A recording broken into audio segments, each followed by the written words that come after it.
A staple during his concerts in the late 80s and early 90s was the guitar throw.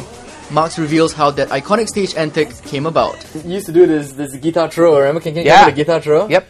I just wanted to know, what was that about and how did it come about?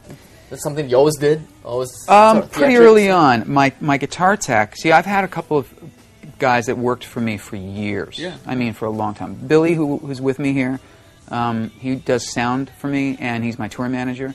And he started out doing sound for me 25 years ago. I mean, we've been working together for a long time. And one of the other guys that I had in my life for many, many years was a guy named Neil Harris, and he was my guitar tech. Yeah. And his nickname was Neil Babe. And so early on, I think it was just one night, instead of running across the stage and handing him the guitar, I was all fired up and the crowd was going crazy, and I took off my guitar because I had to run to the piano, and I just heaved it to Neil, and he grabbed it.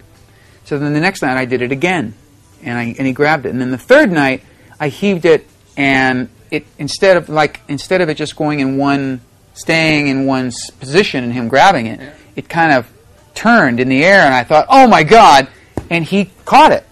And then it became like this challenge. Yeah. It was like, and he never, ever dropped the guitar. No matter where I would throw it, no matter how far off I might be, I was pretty good with my throw. So the very last night of like the third tour after we'd been doing that, we'd been having trouble with this particular guitar, keeping it in tune. He was always tweaking it, but I liked the look of it. But it was not the greatest guitar. And it was the last night of the tour. No, I've never told this story, actually. And last song, Don't Mean Nothing, and I took off the guitar, and I heaved it, perfect throw, right to him. And he went like this. Why? He let it hit the ground, and it broke into like 9 pieces. Oh, because it's a crap guitar. He was sick of it. So that was pretty funny. Not only topping the charts with his own songs, Richard Marx has written chart toppers for other acts like NSYNC and Luther Vandross. Marx talks about his 2 friendships he has formed through music, one with actor Hugh Jackman and the other, Ringo Starr. The Ringo thing was amazing because I thought that they'd made a mistake. I'd never played in somebody's band. I wasn't sure why they wanted me. It was an all-star band. It was an all-star band, and I just didn't feel like I fit that invitation. But I was thrilled to be invited, and I went and did it, and it was a great 6 weeks.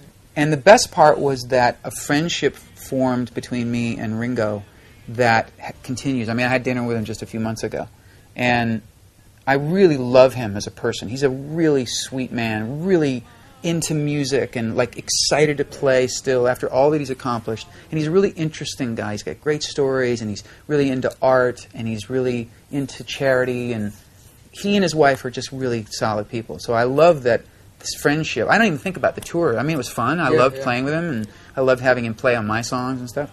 But it's him as a person that I've gotten to know and love. Same thing with Hugh Jackman. We started out just working in the studio a little bit together, and we really hit it off. I mean, Hugh and I have spent a ton more time together, so he is, I count him as one of my closest friends. But I also know him as truly one of the kindest, most amazing human beings I've ever had the pleasure to know in my life. Please, would you welcome Mr. Hugh Jackman?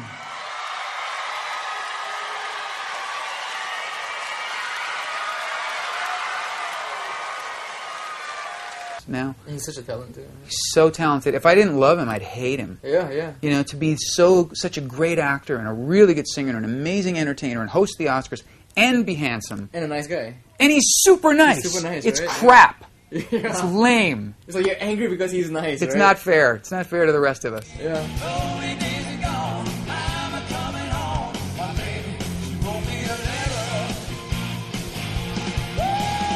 In part 4, Marx continues to speak on the state of music today and offers his theory on why it has lost its value.